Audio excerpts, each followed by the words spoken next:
mots, l'eau, le feu, l'air ont quelque chose à nous dire, qu'on peut écouter. Comment voulez-vous être au cœur de vous-même? Comment pouvez-vous vous détendre s'il n'y a plus rien d'autre que vous-même? Et quand on voit la manière dont on traite les animaux aujourd'hui, mais même un fleuve, cette indifférence que nous avons. Et je ne parle pas juste d'un discours écologique qui va mettre une meilleure gestion de la Terre, mais une manière poétique de retrouver un rapport au monde et aux autres. C'est très difficile de retrouver une manière d'être vraiment heureux. Merci d'être venu sur ce plateau, Fabrice Merci. Midal. Je rappelle le titre de votre livre, Risquer la liberté, vivre dans un monde sans repères. C'est aux éditions du Seuil. Il faut le lire. Merci beaucoup. Merci.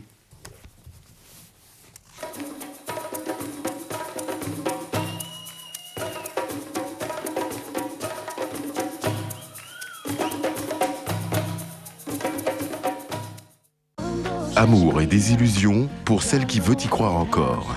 Loin des yeux, mais le cœur envahi. Paloma, tout de suite sur France O. Cette femme, c'est un vrai boudin. Rien ne lui va. Elle fait tout pour se faire draguer. C'est une vraie traînée.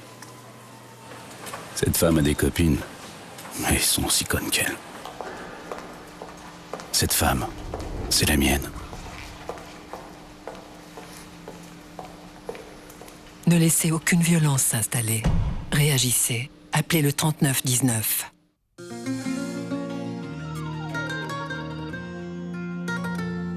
Voy a desnudar tu alma, beso a beso hasta sentir que tu cuerpo se derrama como lluvia sobre mí.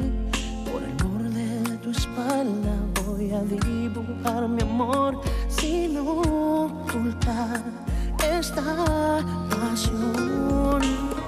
Cada latido de tu corazón, cada suspiro tuyo me pertenecerá. Cuando seas mía, ya lo verás, baby. Todas las noches serán buenas para hacerte el amor. Cuando seas mía, ya lo verás, baby.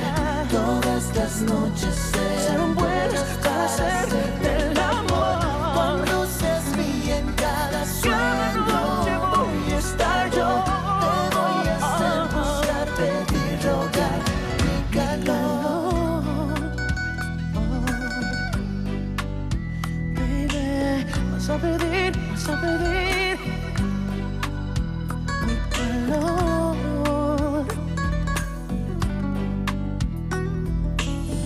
Cuando seas mía.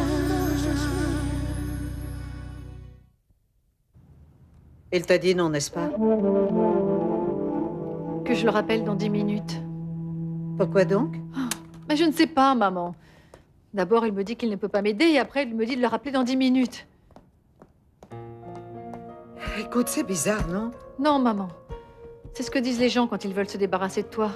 Et quand je l'appelle, il va me demander à sa secrétaire de me dire qu'il est occupé en réunion, ou qu'il est en voyage, ou un truc comme ça. Et alors? Et alors, on va faire nos valises et on va s'en aller d'ici, maman.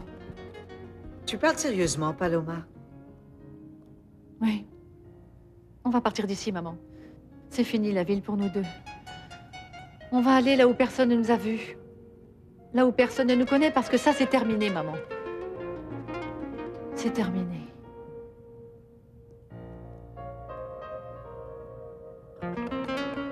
Cette recommandation ressemble plus à un poème pour Elena Olivares, Diego.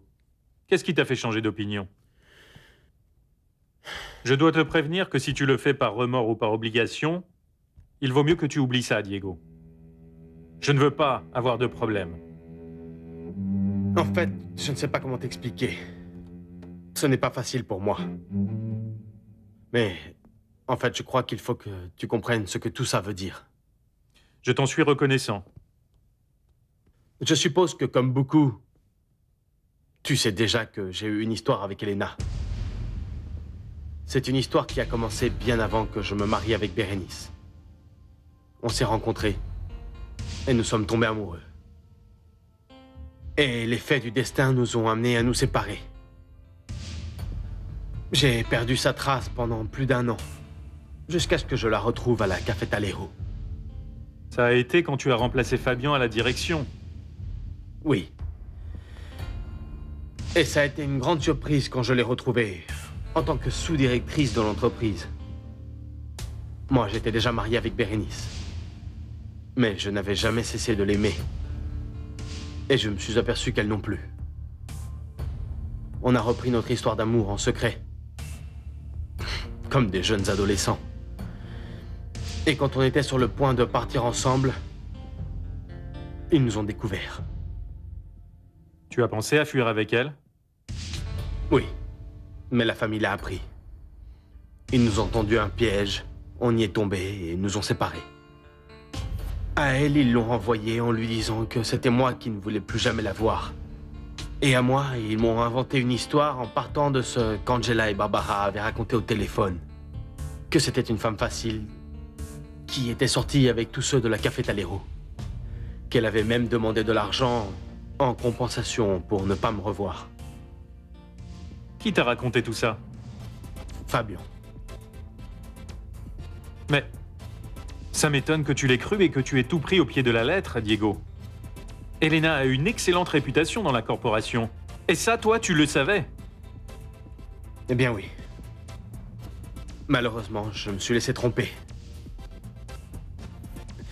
Et comme elle n'était pas là pour assurer sa défense, je l'ai cherchée. Je te jure que je l'ai cherchée. Et j'ai fini par la haïr. C'est là que je suis retourné vers ma femme. Je lui ai demandé pardon et j'ai commencé à oublier. Jusqu'à hier, que je parle avec toi. C'est donc seulement hier que tu as appris tout ce que tu viens de me dire? Oui. C'est ma sœur Daniela qui m'a tout dit. C'est la seule qui n'ait pas participé au complot de la famille. En fait, elle a mené son enquête et elle a découvert tous les mensonges de Fabian. C'est une histoire de fou. Pourquoi tant de haine à l'encontre d'Elena, Diego? Parce qu'ils croient tous qu'elle a menti pour se faire engager. Ils ont pensé qu'elle me poursuivait, afin de détruire mon mariage. Mais surtout, ils ne lui pardonnent pas qu'elle soit la seule femme que j'ai jamais pu aimer dans ma vie. Bon. Avec ce que tu me dis, je crois que je vais avoir plus de problèmes que prévu. Tu dois l'aider. Tu sais que c'est une femme de valeur et qu'elle le mérite. Ce n'est pas juste qu'elle continue à payer à cause de ma famille. Et qu'est-ce qu'il va se passer quand ta famille apprendra qu'elle travaille ici? J'en répondrai et je la défendrai. Parce que je pense qu'ils n'ont aucune autorité morale de te demander de la renvoyer. Il me reste une question. Qu'est-ce que tu vas faire? Parce que si pendant qu'Elena est ici, tu décides de te séparer et de recommencer ton histoire d'amour d'adolescent dont tu m'as parlé. Non, non, non, non. Ne t'inquiète pas. Ça n'arrivera pas. Diego, je t'avertis. Si j'engage Elena Olivares, je ne veux pas te voir ici. Ne te fais pas de soucis. Mon intention n'est pas de la récupérer. Mais bon, je voudrais alléger un peu le mal que la famille lui a fait. C'est une promesse, Diego. Oui. Et il y a autre chose. Bérénice attend un enfant de moi. Et ça, maintenant, c'est le plus important pour moi.